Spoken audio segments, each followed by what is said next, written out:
All right, so our topic is Nat Turner in colonization. First off, we're talking about Nat Turner, who was an enslaved preacher in Southampton, Virginia. On August 22nd, 1831, he led 70 slaves in an uprising. In a 48-hour period, they killed 57 Euro Americans, including women and children. And this is the picture that they showed in all of the papers about it. As the result of the rebellion spread across the South, Euro Americans began to lash out. Unfortunately, victims were widespread. They targeted innocent people who had nothing to do with the revolt because they were really freaked out about the revolt and wanted to make a strong message and scare the people, because there's nothing scarier for Euro Americans than revolting a bunch of enslaved people and revolting and killing them. That is their worst nightmare.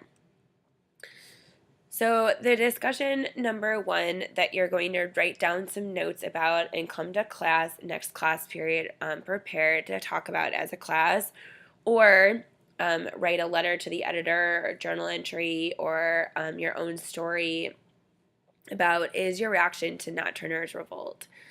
And should the American Anti-Slavery Society come out and publicly support Nat Turner's revolt? Why or why not?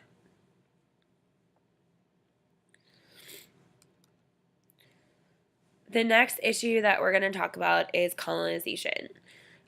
So many people, including George Washington and James Monroe and other founding fathers, had since the Revolutionary times had quote encouraged free African Americans to leave America and go to Africa. And the colony that they were going to establish was Liberia, which is off the coast of Africa, and they were going to name it Liberia, liberty meaning freedom. And so that was their way of getting basically, quote, rid of free African Americans. And there's Liberia, so it's in Africa. And there was newspapers that would try to advertise this as a way, an option, and this is dated 1847. So this was something that kept going on, from Revolutionary times all the way through American history. And many had very mixed reactions to colonization. So what would you think that they would have said as pros and cons? Well, the con, or the negative, is that America is their home. Whether you're a free African American or you're an enslaved person, it doesn't mean that you want to necessarily leave the country that you've grown up in and born into to go somewhere super far away from your friends. And even if all of your friends went with you, like, you might have friends that were Euro Americans or Native Americans. You know this area, you're familiar with it. Why should you be kicked out? People who were trying to convince them to go, even a few tiny group of African Americans would say that the reason they would want to go is to get away from racism and enslavement. And they said, Euro Americans are never going to be opening, welcoming people. Let's go and create our own place where we can live amongst ourselves and not have to deal with the Euro Americans and their racist attitudes and views.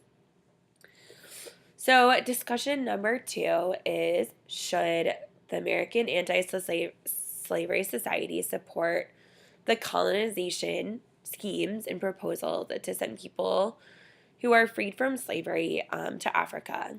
And why or why not do you personally agree or disagree with supporting people? And this is a voluntary exercise, but should we give money of our own if you're an abolitionist and you've got, $100 to donate to a cause? Would you donate that $100 to the colonization scheme, or would you save it for something else and explain your answer? Again, you can prepare to discuss this in class, or you can write a discussion response via a letter to the editor or a letter to a loved one or any of the other options on the menu.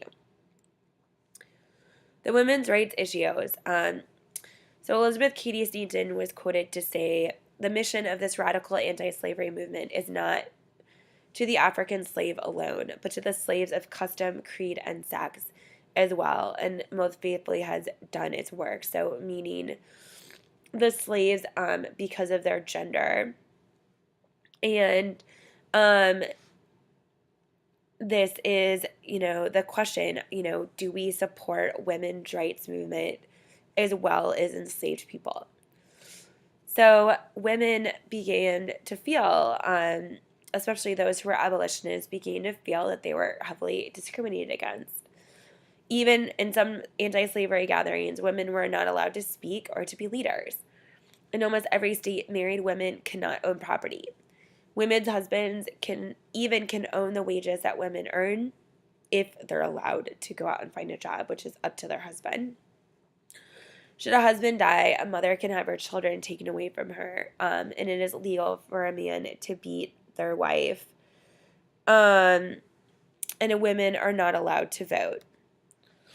So, discussion number 3, some of the women organizers of the Seneca Falls Convention for Women's Rights would like the American Anti-Slavery Society to endorse this gathering, which is a women's rights activist.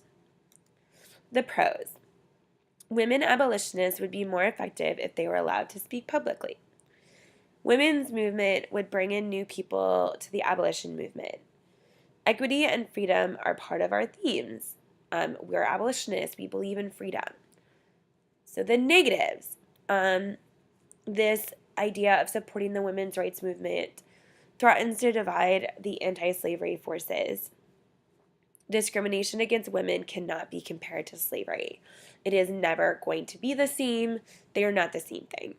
And it would confuse and divide our supporters. So again, thinking and reflecting. Should American Anti-Slavery Society support efforts to gain greater equality for women? Why or why not? So in total, 3 responses should be at least 2 pages handwritten, or they should be 3/4 of a page typed. Whether you're responding in bullet point form for the discussion, or whether you're writing 3 short journal entries / letters in response to these issues. And that's it.